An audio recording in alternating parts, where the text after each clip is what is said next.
friends like these, modeling, self-disclosure, deep penetration, and reconnection trajectories. So, first, we need to kind of set the ground rules here for what we're going to be talking about today, and one of the most important terms, of course, is self-disclosure. Self-disclosure is the deliberate, verbal sharing of personal information. Now, we kind of do this every day. When we talk to people, we might share different things. The kinds of things that we can share are, of course, like identifiable information, just simple things like what's my name, what is my birthday, things like that. We might share that with individuals.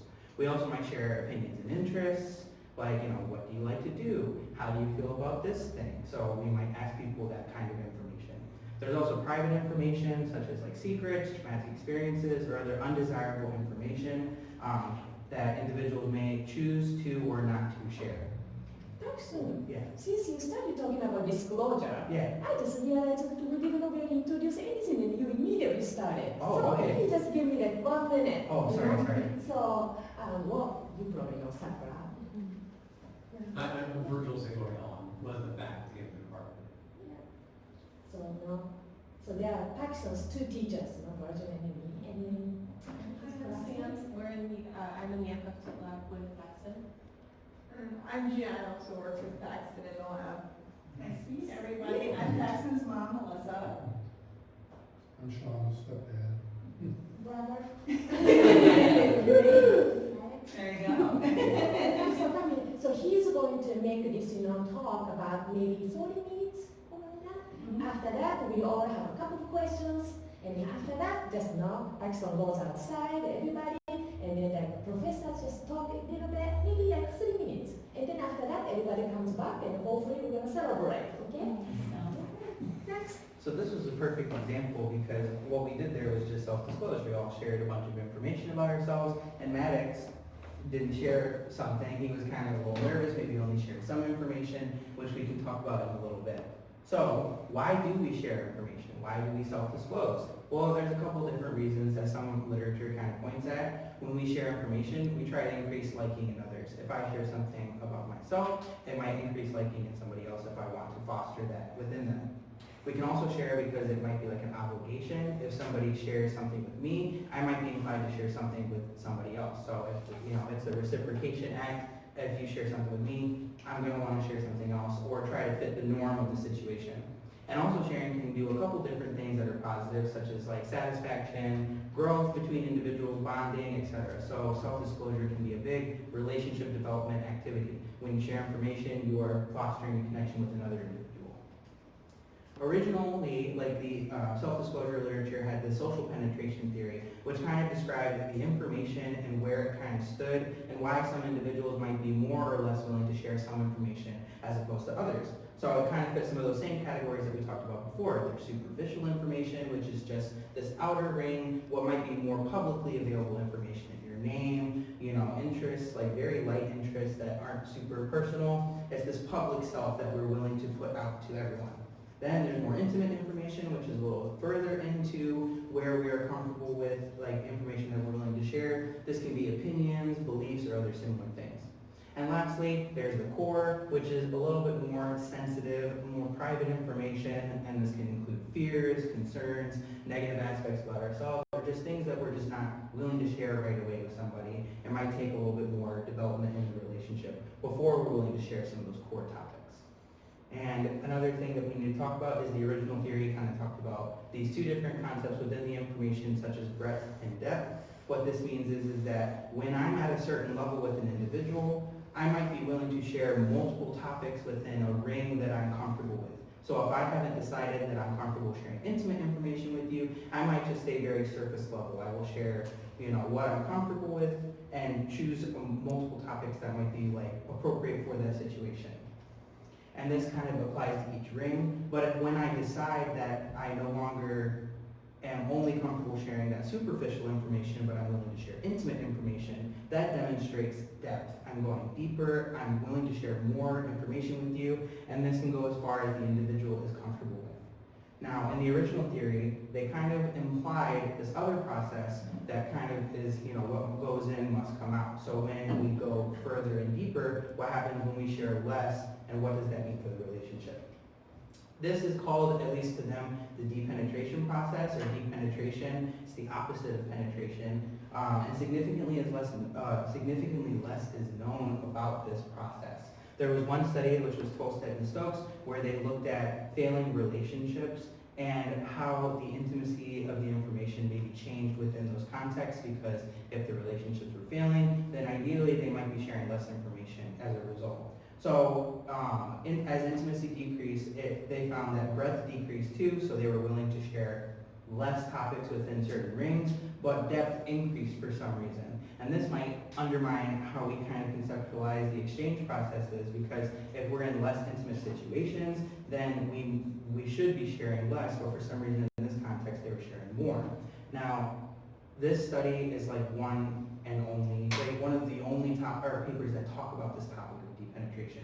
And I have a few issues with that, because I think the situations that the people found themselves in may have,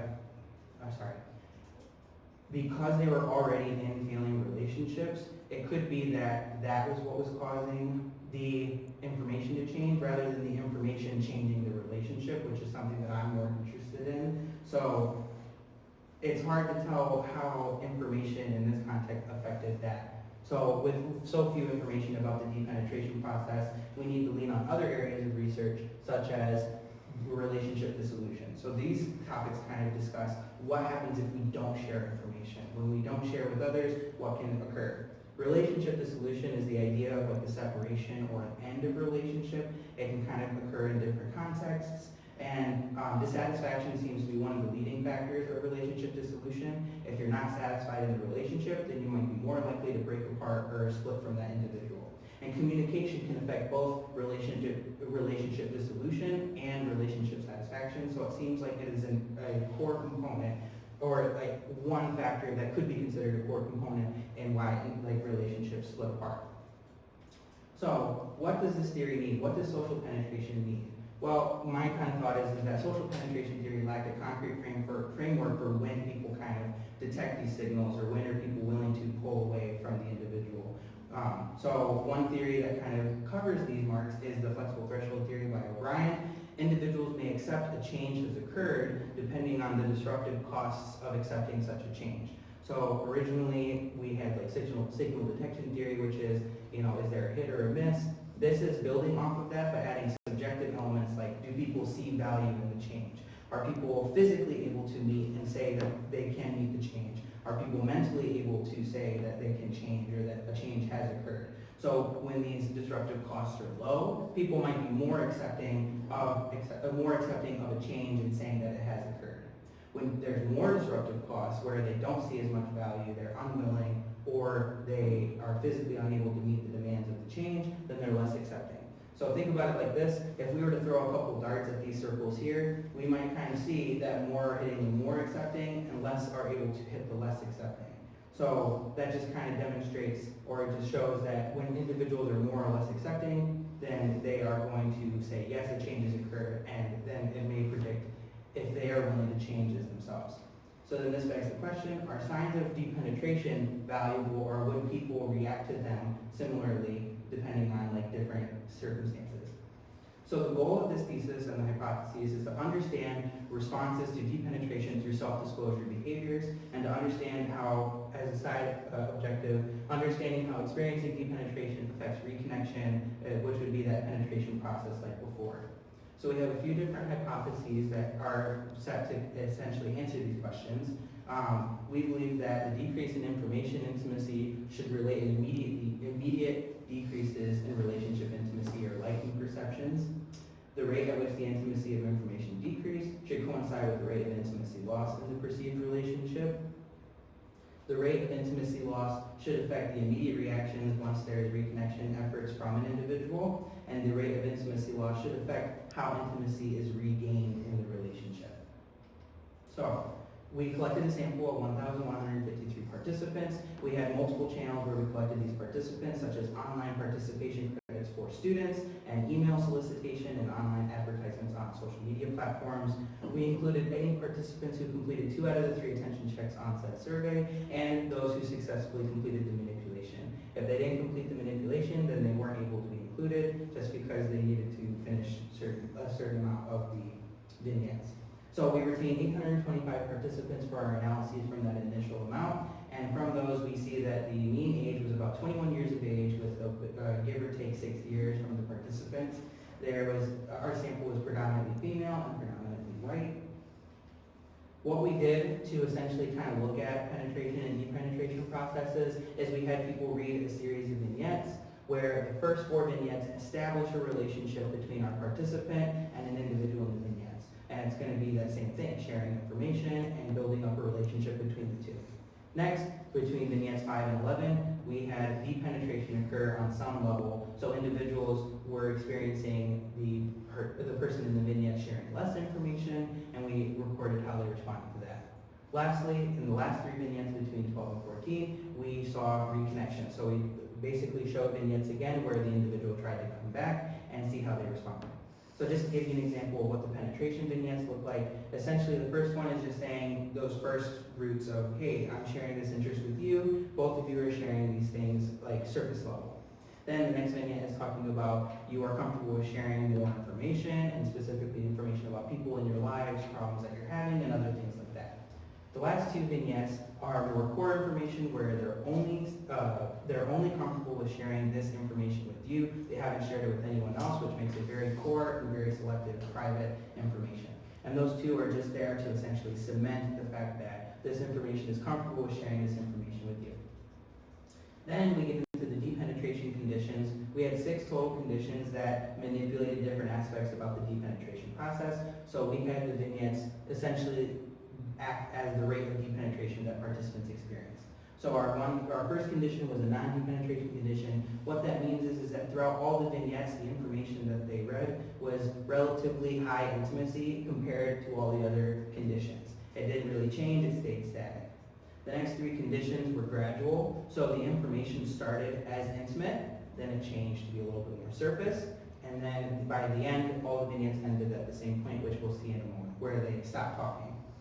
As a side thing to control for some of the other literature, because sometimes the information, the valence of it can be quite salient or potent, we decided to add valence to some of the information in these conditions. So the valence, all that explains is that was the information positive, like, oh, here's a thing that happened in my day that was good, versus negative, which is just, here's my day and how bad it was. And neutral, where we just said, here was my day, there was a lack of positive or negative valence information. Then the condition 5, surface condition, what it did was that the information constantly stayed at a surface level. It didn't have that initial decrease, but it didn't have the initial decrease like the other conditions, it just stayed at a surface level throughout all the vignettes. And lastly, the no contact condition is just disclosure stops abruptly and you haven't talked to this individual for every vignette leading up. This is just a graphic to kind of show what the different conditions kind of looked like on visually. So the non-depenetration condition, all the information remained intimate. Whereas the G positive, G negative, and G neutral, which is all those different gradual conditions, it starts intimate for the first couple things that they're reading, then it gets to be more surface, they're pulling away, and then by the end, there's no contact. The surface condition is all surface, and then no contact condition is all no contact. All the vignettes, bar the non-depenetration condition, had the same final ending where there's no contact between the individuals, finishing off that depenetration process. Next and last, we had the reconnection vignettes, where essentially after reading all those different vignettes, they all came to read the same last couple ones, bar the non-depenetration condition, and they essentially hear from X again, or first they hear about X from other people, then they come back, they start sharing things about how they've been lately, and they restart that process of getting to know them again, basically like how it was in the beginning. And throughout all these different vignettes, what we did is we essentially measured liking, so we just simply asked, how much do you like X at this point? And we had it on a 1 to 6 Likert scale, 1 being that they don't like X, and 6 being that they like X a lot. So higher values mean that there was more liking between the individual, the participant, and then the X in the vignettes. So how do we fit data like this? Well, we can use the vignettes as like a proxy for time. What this means is that we can just see as the vignettes went on, how did the participants respond? But time may not be enough because there is a shift from the penetration to depenetration processes that I want to capture. So we can fit a model that kind of looks like this. This is called a discontinuous growth model, and it looks at the effects of at least in this conceptualization, pre-depenetration and post-depenetration vignettes that I had. So in the first model, what we can do is we can just look at how did time look and how did the disruption in time affect the rate of growth or the rate of loss for participants. And then what we can do too is we can specifically look at how did this differ between all the different conditions that we had that I mentioned before. And what I mean by this is that was the rate at which intimacy was lost the same between all the different conditions. So we can get into just some reality and manipulation checks that we ran. So we found, at least across all the different conditions that we had, no differences were found between them by age, race, and sex, which made it kind of fair to compare the different conditions because there was no other gleaning demographic information that was different between the different conditions. We also saw that conditions did not differ in these interpersonal ratings such as liking. So liking ratings were not different between all the different conditions. So it was fair to compare them. They all seemed to be starting at the same place when it came to how they felt about X. And lastly too, we looked at the mean liking level across the different vignettes just to see how high it was at the start of the penetration processes, because if people didn't like X, then it would be harder to model these things because we need them to start liking it to even look at how they stopped. We need to see how they started liking X before we can answer why was it different when they started disliking them. So just as a heads up, the mean level of liking was high across the vignettes, but it did kind of start to decrease towards the latter ones, which we can talk about later, which we'll talk about later. But it did, by the ending vignette, decrease compared to vignette 3, but it still remained relatively high, where it was at least in the region of what they like X. This is just a brief summary of all the different models that I fit. We won't have to go into this too in depth, but essentially what this is showing is that every time I added something to the model or added certain parameters, the model was improving, just showing that what I was doing wasn't just adding something for the sake of just adding it, but not improving our predictive value of our data. So this is just showing that each model is improving upon the last. This is the time model as well as the depenetration model. So this thick line there without the dots is essentially what it looks like just time. As time went on, or as they read the vignettes, how did liking change within a participant? Then we see with this dashed line here, this is essentially the transition. So what was the immediate reaction between the penetration vignettes and the depenetration vignettes? And then this dashed angled line is now the new trajectory and how intimacy was lost in the relationship. And what these kind of look like is that mean liking was different from 0 and was somewhat high. The pre-slope is essentially time, and it shows that on average across time, liking for the individual X in the vignettes was decreasing. The transition point is showing us that for the participants on average across the entire sample, liking immediately increased. So between the penetration and the depenetration vignettes, there was an increase in liking, which will be explained a little bit in the next slide, just because this is all sample-wide. And then the post-slope is just the change from the original time series and how it's changed now. So we saw that the pre-slope was significant as time went on, individuals liked X less, but then the post-slope is showing us that the severity of the change was significant and a unique, I apologize. The post-slope is showing us the unique variance that this slope is accounting for, so it's just that much more negative and it decreases faster in the post-slope than it did the pre-slope. Then we can look at all the different conditions and how they may have differed in each of these parameters. So this is the non-depenetration condition, the gradual positive, gradual negative, gradual neutral, the surface, and the no contact condition. What we see here is that, I have to move something, I apologize. The differences are a little difficult to, I didn't mean to do that. I don't see my mouse. There we go. I apologize. So, in general, the tendency follows that lesser forms of depenetration, so the non-depenetration, gradual positive, and gradual neutral conditions show lesser initial reactions compared to the surface. So those increases we were seeing were in those conditions, whereas other conditions like the surface and the no contact actually had decreases. And then we also see one exception to this, the gradual negative condition. That one actually had a decrease similar to the other one. So here we see that although it kind of followed a certain trend, there were some exceptions. So we can also see a very similar thing here. In general, the trend followed that the lesser forms of deep penetration, such as the non-deep penetration, gradual positive, and neutral, showed lower post slopes compared to the surface and no contact conditions, specifically that the rate of change was lesser compared to those other conditions. So the no contact and surface conditions decreased quicker on average compared to the other ones that we had.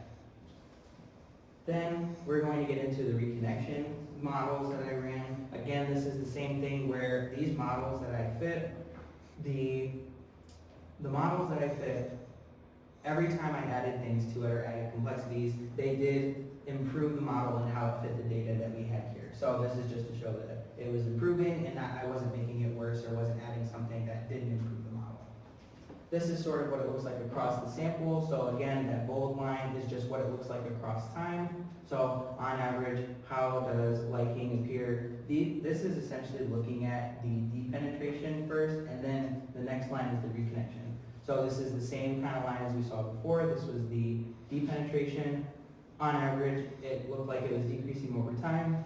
This is the transition. So immediately after the deep penetration, how did people respond to the reconnection vignettes? And lastly, what happened to the slope what happens to the slope during the reconnection? Did people stay disliking them or like them more? And as you can see, the intercept was still like somewhat high on average. It was the mean was significantly different from 0, and it was still kind of high. The pre-slope shows that across time, the participants disliked the individual X in the vignettes. The transition shows that from the deep penetration to the reconnection vignettes, there was an immediate drop in liking. So rather than liking them right away, people had an initial drop. But the post-slope shows that rather than decreasing in liking, during the reconnection vignettes, it increased a lot. So participants, on average, during the reconnection vignettes, liked X more. And it basically flipped it from a decrease to an increase across the sample-wide. Lastly, we're going to do the same thing where we look at this model, but now we look at it specifically across all the different conditions. So this again is the non-deep penetration condition. This is the gradual positive, the gradual negative, the gradual neutral, the surface, and the no contact conditions. What we see here is that all the transitions seem to be negative and an initial decrease. And although there were some that were kind of lighter than others, there weren't a lot of significant differences besides the non-deep penetration condition, because again, the non-deep penetration condition didn't experience the same thing. They didn't have to reconnect. All these other conditions are reconnecting though. So all of the conditions bar the no contact condition was different from the non-deep penetration one. And the gradual negative condition was significantly less than the no contact condition, but other differences were not found between the transition points. What we see in the post slopes was that all the conditions differed from the non-deep penetration condition. Again, it's because the non-deep penetration condition didn't experience a reconnection vignette or didn't experience that, so there's no need for them to reconnect. All these other conditions though, because they were those vignettes, it looks like the post slopes were different. And what we found was, contrary to our hypotheses, the more extreme the penetration experience, so like the no contact and surface conditions, people grew to like them more across those vignettes compared to some of the other conditions such as the gradual positive and gradual neutral. So, and the gradual negative was the difference too. So even though the information being divulged was at the same rate as some of the other conditions, it looks like it had a similarly high rate of regrowth or reconnection in those last few vignettes. So just as our little discussion, hypothesis 1 and 2 were kind of partially supported. We did see differences in the transition and post slopes followed by a pattern of the conditions where we saw some of those lesser forms had some results that showed lesser forms of deep penetration resulted in lesser immediate reactions and rates of change. And so information sharing was seen in some part to affect these intimacy decreases. But there are some exceptions that we should talk about. So for example, the non-deep penetration, it seemed like it was similar to the gradual. Ideally, my thought was that it should be stagnant or shouldn't have a rate of decreasing. And this could be because of a couple of different things. It could be because that participants reading these vignettes, they could have gotten bored, or it could have also just been that participants were initially high in their ratings of liking X, and then had to kind of come down and realize, oh, if this is all that they're sharing, maybe I can level off and settle down for how much I like them. So maybe there was an initial high appraisal, and then they settled their expectations about where they like X. Valence did matter, so the gradual negative condition, despite it being the same rate as some of the other conditions, it seemed different than the other ones. So it seems like valence has a role that is important for consideration. Other literature supports this in change perception, where when individuals turn bad, or basically we are quicker to judge negative changes than we are positive changes. So the negative valence of the vignettes may have played a factor in why people reacted to that one more strongly than other ones. And also, just in general, the decreases, like other conditions, I didn't expect them to decrease as much, but it could be too that,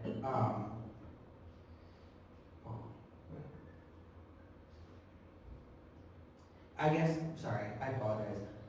The general decreases, it's kind of similar to what I was talking about before, but I just assumed, or according to the hypotheses, we would have liked to have seen the non-depenetration condition stay relatively high compared to the other conditions, so those general decreases are an exception to some of what we were talking about.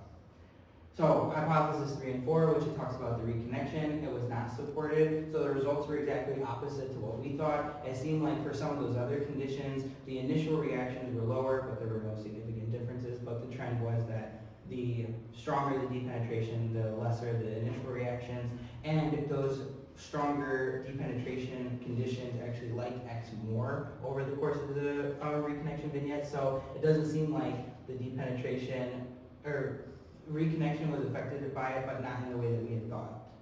So there are some reasonings that might be here, like room to lose and habituation. Those individuals who were in those stronger depenetration conditions did show stronger, harsher reactions over the course of the vignettes. So maybe by losing more, there was more room to gain a relationship there and to regrow to like the individual. Whereas the other ones, if they were already still so high in the ratings, then they may not have wanted to go above a certain threshold, or things along those lines. So those individuals who lost more liking maybe had more to reclaim when it came to what there was.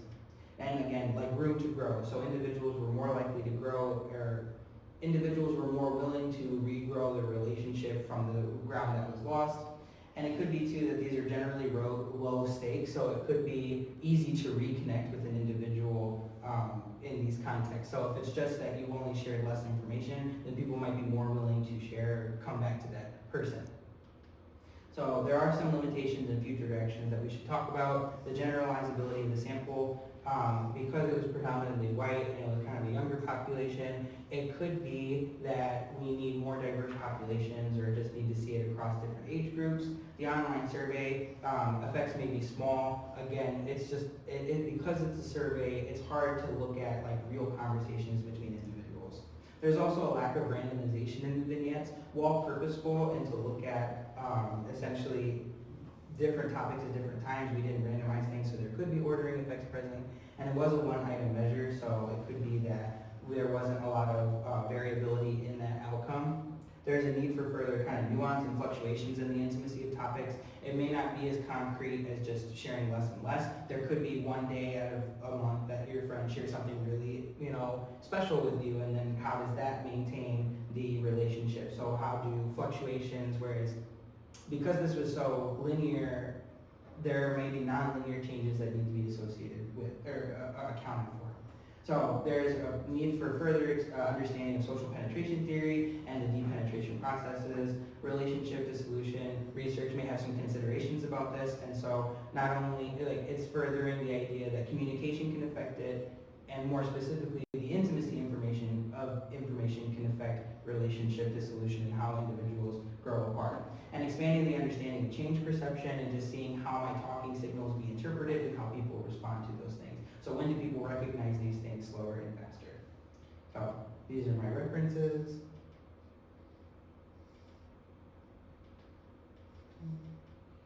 There we go. Thank you. That was fun.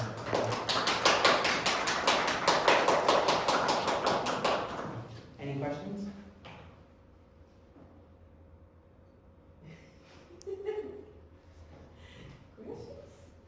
Do you you have a question, Maddox?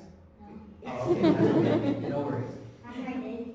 You hung? I said I wish I did. Oh, thank you. I have one question. Yeah. We need to go back to one of the slides that have lots of like, the line. I don't know why I did. I'm just, curious to know that bounce back again, like Yeah, the sorry. results. What if, instead of showing them, like what if we have another condition? Of course, you're not gonna have any more conditions. But Right. what if I'm just saying, what if you don't have any of that, and Mhm. then present these things immediately after this?